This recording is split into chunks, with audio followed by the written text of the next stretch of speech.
Diri keluarga kita, anak-anak betul. kita itu gimana? Memang lebih baiknya itu dengan preventif. Apa penting edukasi itu?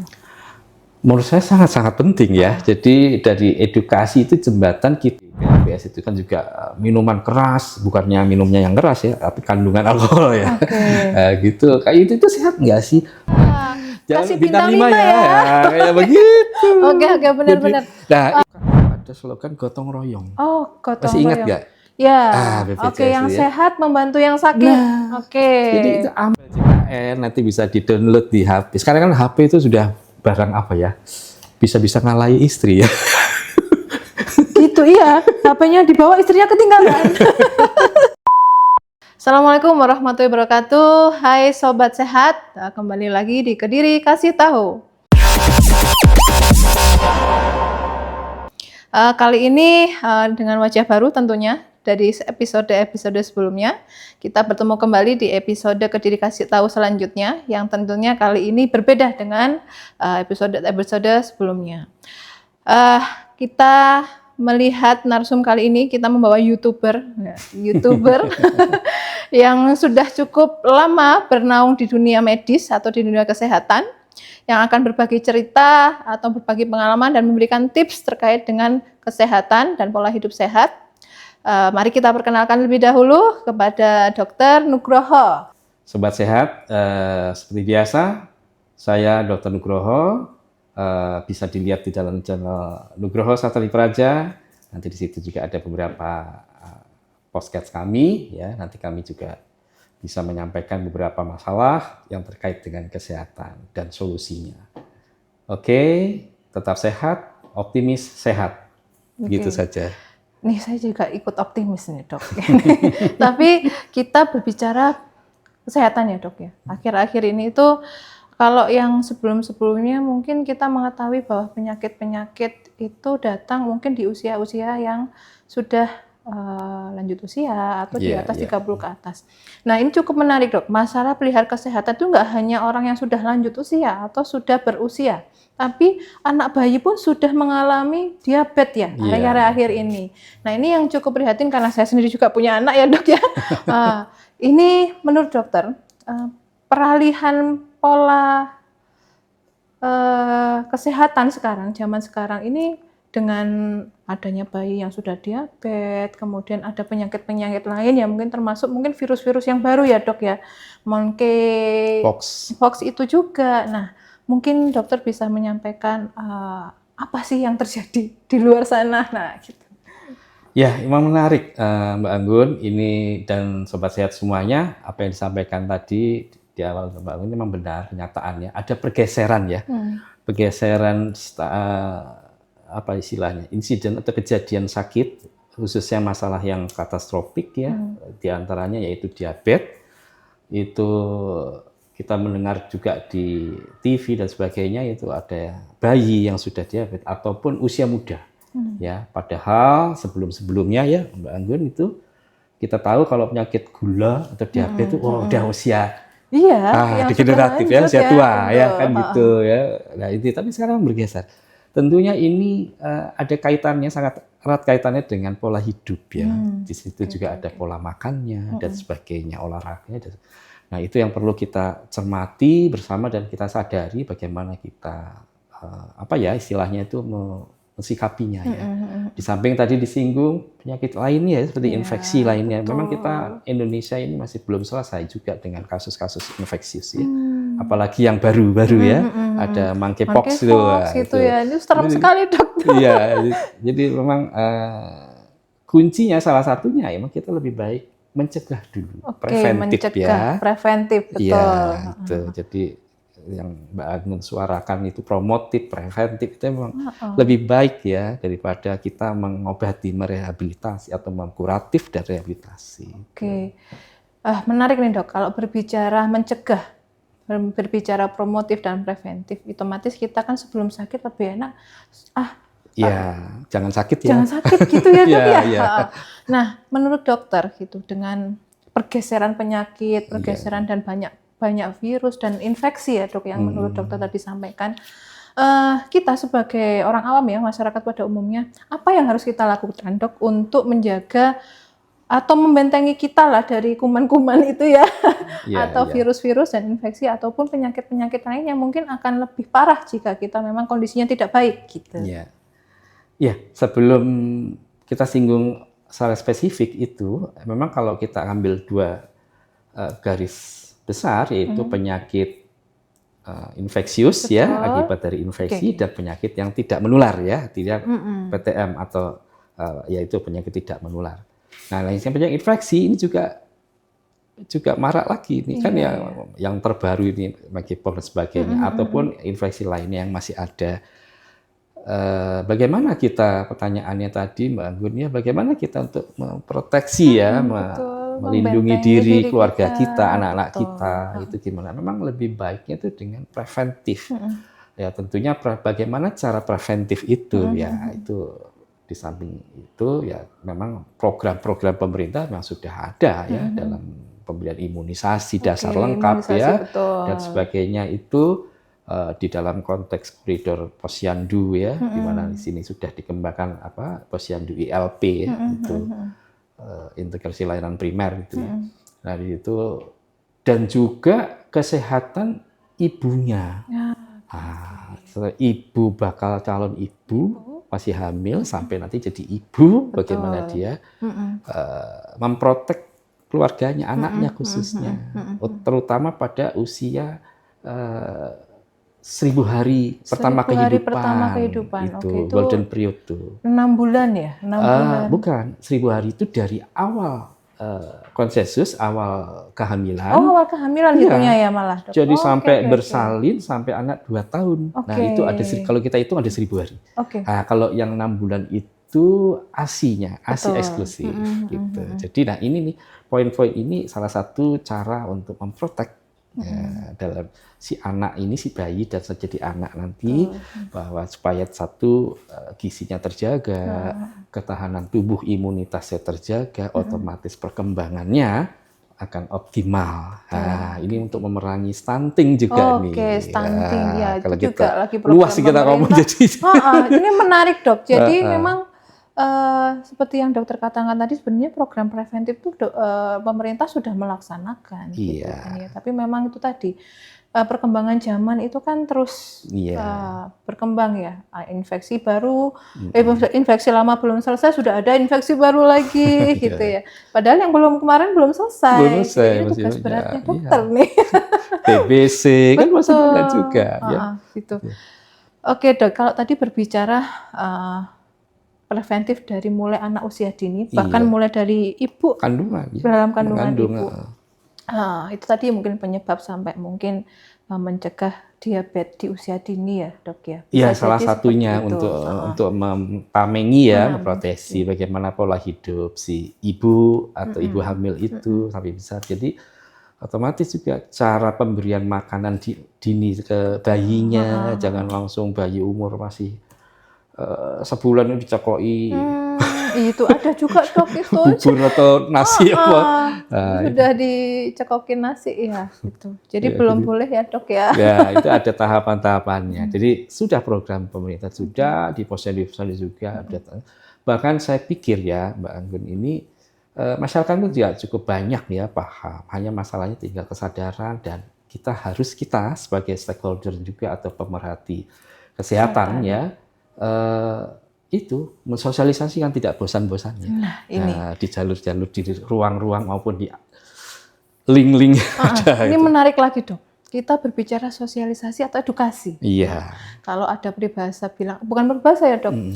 Pilar tertinggi kemajuan suatu bangsa ada 2 kan ya? Iya, betul. Pertama kesehatan, kedua adalah pendidikan. Ya. Itu dirangkum dalam sebuah edukasi. Nah, saya sering melihat YouTube-nya dokter nih, gitu kan. Di situ ada tips-tips pola hidup. Ya, saya sobat sehat. Nah, itu terkenal sekali, Dok. Saya sendiri tertarik gitu. Oke, sepertinya memang perlu edukasi yang sering ya, Dok ya. Gitu ya. Karena masyarakat sebenarnya sudah tahu, seperti yang dokter sampaikan tadi, masyarakat sudah tahu. Cuman kita sebagai diri sendiri juga perlu cari tahu sebagai masyarakat umum, dan dokter atau pemerhati kesehatan itu memang perlu sering-sering melakukan edukasi itu tadi ya, antara kesehatan dan pendidikan dirangkum jadi satu, jadi suatu edukasi kesehatan. Betul. Jadi kolaborasi dari dua pokok ini yang sangat-sangat bagus. Menurut dokter seberapa penting edukasi itu? Menurut saya sangat-sangat penting ya. Jadi dari edukasi itu jembatan kita menjadi tahu, jadi pengetahuan ya. Dari kita memang harus pisahkan edukasi dengan knowledge ya, pengetahuan itu. Tapi dua itu menjadi satu kesatuan. Nah, itu yang perlu. Oleh karena itu, secara praktis saja ini kita ngomong masyarakat dalam arti kita aja gitu ya. Kita tahu, tapi kita mau nggak? Nah, satu itu dulu. Kita tahu, tapi kita mau nggak? Nanti kalau kita mau, otomatis dia memiliki suatu knowledge, pengetahuan, dan education yang itu masuk sudah. Pendidikannya itu sudah masuk. Karena dia sesadar mau, bukan karena kepaksa. Betul. Nah, itu yang poin yang nanti yang harus mulai kita sering gaungkan, kita sosialisasi. Contoh masalah kesehatan. Sosialisasi bolak-balik terus dengan diramu dengan edukasi, ya itu akan jadi bukan suatu perintah ya, tapi menggerakkan kesadaran masyarakat gitu terhadap sehat ini. Nah, kalau menurut dokter tadi kan edukasi itu sangat penting ya. Nah, itu edukasi itu juga langkah promotif preventif ya, Dok? Betul. Bagian dari Nah, kita sambungkan lagi puzzle-puzzlenya tadi. Nah, menurut dokter, sebagai pemerhati kesehatan dan juga praktisi kesehatan ya Dok ya, tentunya, dan juga pendidik kesehatan, karena Dokter Nuk ini juga dosen ya. Dosen. Nah, saya mau jadi muridnya dokter. Boleh. Nah, menurut dokter nih, kita kembali lagi ke pola hidup sehat ya. Apa yang harus kami lakukan untuk menjaga dan memproteksi diri kami sendiri? Itu. Ya, ini pertanyaan sering ya. Gitu. Jadi gimana caranya? Padahal kita juga sebenarnya bisa tahu dari beberapa saluran ya, sebaik resmi maupun tidak resmi, dari channel-channelnya kasih Kediri kasih. Kediri kasih tahu. Kasih tahu ya. Jadi itu udah banyak ya jalan. Tapi di sini yang menarik adalah gimana supaya apa yang kita sampaikan itu diterima dan dipahami itu. Nah, jadi gimana kita, pertanyaan tadi Mbak Anggun, bagaimana kita memproteksikan diri. Nah, itu tadi. Satu itu tadi, pola hidup bersih dan sehat. Bersih dan sehat. PHBS itu. Jadi kita nggak ngomong bersih, sampai bersih jasmani, rohani, oke lah pasti. Tapi yang kita mungkin batasi jasmani dulu ya, hidup bersih ya di situ. Bagaimana kita infeksi yang kemarin COVID itu juga kan, dengan adanya COVID kita cuci tangan sekarang sering banget ya. Kalau dulu disuruh susah banget. Benar, kalau dulu nggak kotor nggak akan cuci. Itu yang sederhana aja. Dan lain-lain sebagainya. Apakah kita juga menunggu peristiwa yang menghebohkan, yang menyeramkan, yang kita nggak duga itu. Nah, karena itu preventif sekali lagi untuk langkah ke promotifnya. Jadi gimana sekali lagi memproteksi diri kita, keluarga, teman kita semua, yaitu tadi pola hidup bersih. Lalu yang kedua, kita paham dengan situasi, kondisi ini, penyakit-penyakit yang menyerang yang membahayakan yang sekarang monkeypox itu dan sebagainya itu. Kita perlu tahu bagaimana cara menghindarinya. Nah, gitu. Jadi kayak begitu ya. Itu cara-cara sederhana yang bisa saya pikir nggak usah dipikir secara keilmuan, secara apa, tapi bisa langsung applied ya, aplikatif ya. Bisa dilakukan sama teman-teman semua itu. Pakai masker kalau di kumpulan kayak gitu. Sekarang kan udah luntur tuh masker itu. Kayak begitu. Betul. Gitu, ya.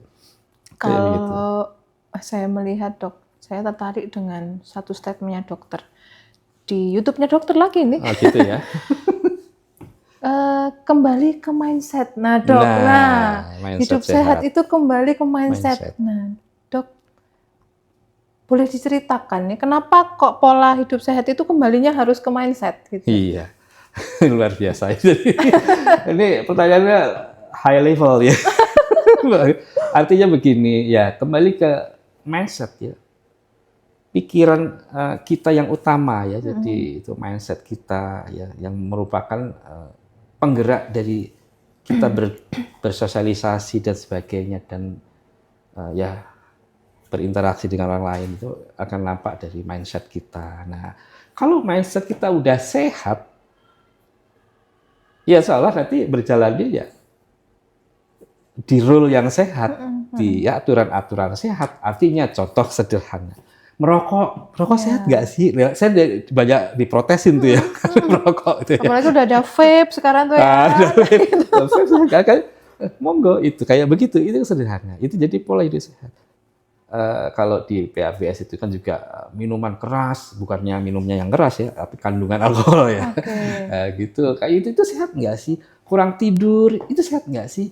Kayak gitu-gitu itu suatu mindset yang sudah tertanam di diri kita bahwa kita harus berpola atau berperilaku sehat. Nah, itulah ya. Kalau itu sudah otomatis kan, automatically kan kita bergerak gini gitu dah. Menyampaikan mengalir saja gitu. Itu yang diharapkan dengan kalau mindsetnya sudah berpola pikir hidup sehat. Oke, dokter, tadi kita sudah berbicara mindset kesehatan gitu kan ya. Jadi kita sebagai orang awam, kalau pola hidup sehat kan banyak sudah di internet ya dok ya. Iya, gitu. banyak di ya olahraga, kemudian ya juga menjaga kebersihan seperti yang dokter sampaikan, kemudian pikiran, istirahat ya. Nah, istirahat ini berapa dok? Ya banyak pakar katanya sekitar 8 jam ya. Tapi kalau kita jujur aja mempraktekkan 8 jam itu kan susah ya. Jadi paling nggak minimal tuh jangan kurang lah dari 6 jam itu 5-6 jam. Minimal ya. Minimal 6 jam. Nah, kalau yang anak-anak Gen Z sekarang itu udah tidurnya jam 1, jam 6 sudah berangkat. Itu juga sudah masuk dalam pola tidak sehat ya. Iya, susah memang. Karena memang tantangan hidup ya. Itu juga. Ya. Nah, kalau sudah berbicara dari luar, kita berbicara dari dalam. Apa yang kita makan dok? Nah, kalau orang dulu kan 4 sehat 5 sempurna. Nah, sekarang itu kalau saya lihat, ya dok, istilahnya bukan 4 sehat 5 sempurna. Apa dok istilahnya? Ya, sebenarnya Mbak Anggun sudah tahu ini sebetulnya jadi ya. Sebenarnya isi piringku ya. Kalau kementerian memberikan slogan baru itu isi piringku. Isi piringku. Gitu. Kayaknya kurikulumnya harus ganti. Iya. Jadi isi piringku itu paling enggak komposisinya itu 50% atau separuh piring ya, itu masalah sayur buah ya. Nah, separuhnya lagi atau 50%-nya itu isinya ya ada karbohidratnya, nasi atau apa, dan di situ lauk pauknya. Jadi enggak biasanya kita tuh nasinya nasi goreng gitu ya. Makanan isi piringku dengan nasi padang kalau saya. Jadi ya ini tadi yang dimaksud dari sehat ya, salah satu bagian dari pola hidup sehat itu tadi. Jadi konsumsinya paling tidak isi piringku, slogan baru kayak sudah nggak baru sebenarnya, udah beberapa tahun di belakang. Isinya sama ya, intinya sayur, lauk pauk dan ada susu dan sebagainya gitu. Tapi persentasenya dengan itu persentase yang kita bisa memperkirakan ya. Sebenarnya tubuh kita itu bisa langsung warning gitu sebenarnya dok. Kalau iya betul. Ya. Ada alarm. Betul. Jadi kalau kamu makan gulanya kebanyakan tuh langsung loyo. Kalau anak sekarang jadi hiperaktif dok. Kalau gulanya banyak tuh mereka hiperaktif. Nah sebenarnya tubuh kita itu sebenarnya sudah warning ya. Iya. Seperti keumpama tekanan darahnya tinggi, pusing, kaku, kemang apa itu salah satu warningnya ya. Bagian masalahnya kita tahu nggak sensitif atau iso diempet kalau bahasa Jawanya gitu ya, masih bisa ditahan. Bisa ditahan atau enggak lah gitu istilahnya. Itu jadi alarmnya ngaco nanti. Oke, isi piring itu cukup ya dok, cukup penting gitu ya. Jadi bukan isi piringku dengan nasi padang dan gorengan. Oke, nah dok, ini kan kita juga seorang netizen ya dok ya. Ketika apa saja sih selain promotif, preventif, dan kuratif itu sebagai peserta JKN yang bisa dilayani di DPP atau FKTP ya? Kalau bahasanya sekarang TPMD. Nah, tempat mandiri praktek dokter. Praktek dokter. Nah, itu apa saja yang bisa dilayani sebagai peserta JKN, dok? Kita ngomong peserta nih, karena tadi kan sudah ada wadahnya nih. Semisal gitu ya. Mbak Anggun sebagai peserta ya, kayak gitu. Pengen apa aja sih, gitu ya? Ya. menurut saya sudah komprehensif ya, dalam arti pertama jelas adanya pelayanan pemeriksaan ya, pemeriksaan fisik, lalu pemeriksaan laboratorium, ada kita berjejaring ya. Kita kalau perlu, kalau yang di TPMD kan berjejaring, kalau di klinik mungkin bisa menyediakan sendiri, ya, laboratorium, terus penjaminan obat, ini berjejaring dengan apotek, dengan penjaminan dengan apotek, kalau bisa penyelenggaraan sendiri dengan izin yang sudah oke, bisa saja gitu ya. Tapi intinya si peserta dijamin dapat obat, kan gitu kan itu ya. Ada periksa, ada pemeriksaan penunjangnya, laboratnya dapat obat. Dapat obat itu satu. Udah paket ya dok ya? Iya, jelas. Nah dok, saya sendiri kan peserta JKN gitu ya dok ya, dokter sebagai praktisi. Harapan ke depan dok, sebagai praktisi kesehatan, melihat peserta JKN, apa yang dokter harapkan dalam hal kemudahan akses mungkin ya, kemudahan akses peserta JKN, baik yang sekarang, yang sudah ada, atau ke depan dok? Gitu. Ya, jelasnya perkembangan sekarang BPJS sudah memfasilitasi untuk akses yang lebih mudah, untuk mengakses ke pelayanan kesehatan atau fasilitas kesehatan, baik fasilitas kesehatan tingkat 1 maupun yang FKRTL ya, dengan adanya menggunakan sosmed maupun IT ya, seperti mobile JKN.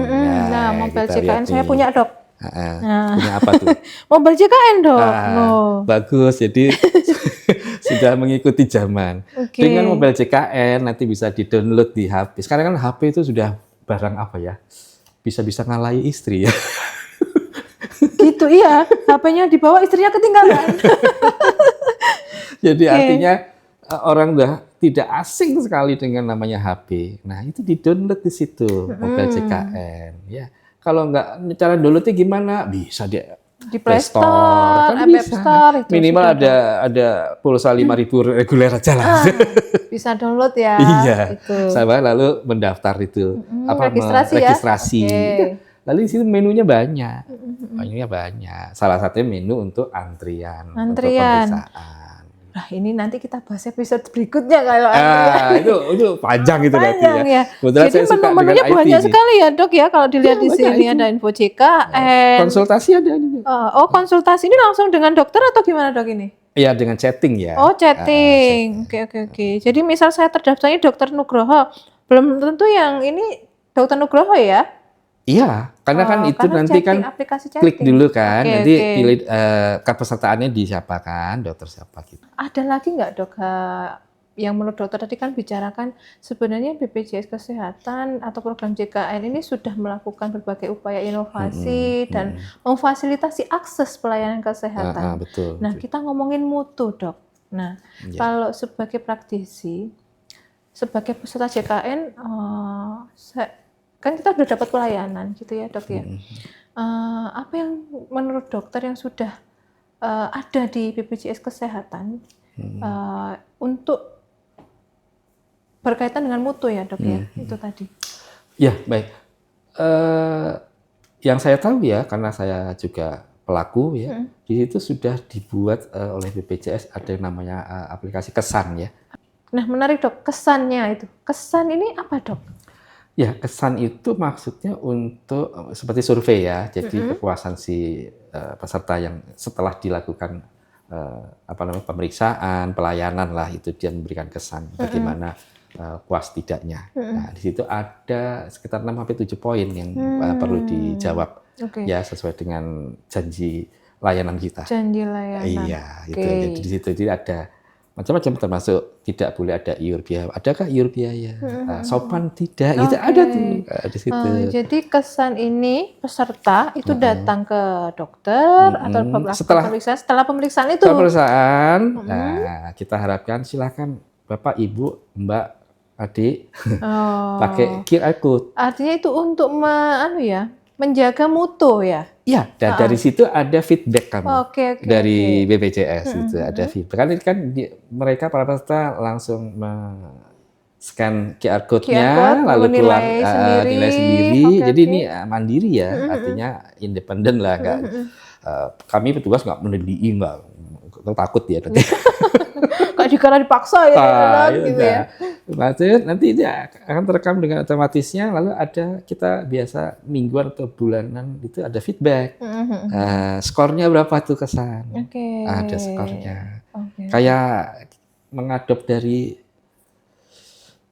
online itu loh, Gojek atau Oh ya, kasih bintang 5 ya. kayak begitu. Oke, benar-benar. Nah, itu tentunya akan mendorong tempat layanan dalam hal ini DPP ya untuk lebih mengingatkan kepada janji layanan Oke, itu. janji layanan. Oke. Sebenarnya cukup ya dok ya, sudah cukup Iya, komplit gitu iya, ya. komprehensif dah oke. itu. Kalau komplit mungkin masih bisa tambah lagi, tapi komprehensif sudah. Oke dok, terakhir mungkin ada pesan dari dokter. Kita berbicara pola hidup sehat, edukasi, kemudian promotif Mindset. preventif, kemudian masuk ke dalam rujukan tadi ya Iya. gitu. Nih pesan buat sobat sehat ya dok. Ah. Hai sobat sehat. Nah, boleh dok disampaikan ke sobat Ya, sehat kita. baik. Ya, terima kasih. Ya. Halo Sobat Sehat. Kembali lagi ketemu dengan saya, Dr. Nugroho. Jadi, saya menghimbau untuk para peserta, ya, atau calon peserta, malah tahu ada yang belum ya, Oke.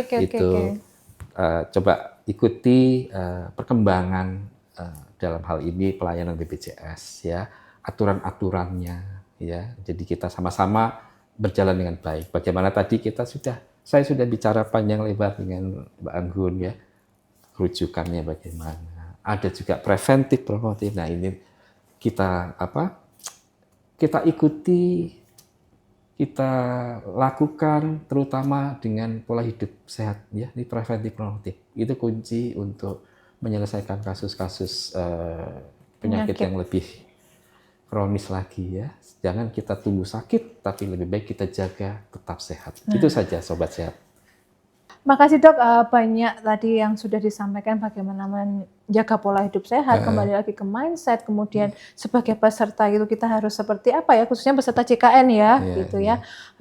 Upaya promotif preventif meskipun kita sudah membayar iuran ya, lebih baik kan nggak sakit ya dok. Ya. Oke. Dan itu yang menarik ini, iuran. Jadi kembali ke mindset. Oke. Kita itu yang saya suka itu ada slogan gotong royong. Oh, gotong Masih ingat royong. nggak? Ya.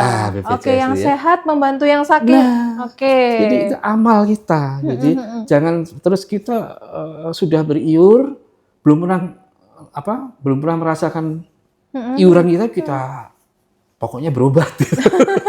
Tapi tidak berpola hidup sehat. Nah, itu jadi artinya mungkin anggarannya kan untuk membantu yang yang memang membutuhkan. Betul, itu gotong royong Saya itu. sehat aja dok ya. Oke, menarik dok, gotong royong tadi di program JKN ya. Nggak salah kan royong. diadop sama JK itu ya, gotong royong Betul. itu kegiatan mulia itu kan perlu banget itu. Oke, sobat sehat, kita akhiri perjumpaan kita kali ini dengan YouTuber dan dokter praktisi, dosen, aduh banyak sekali ini.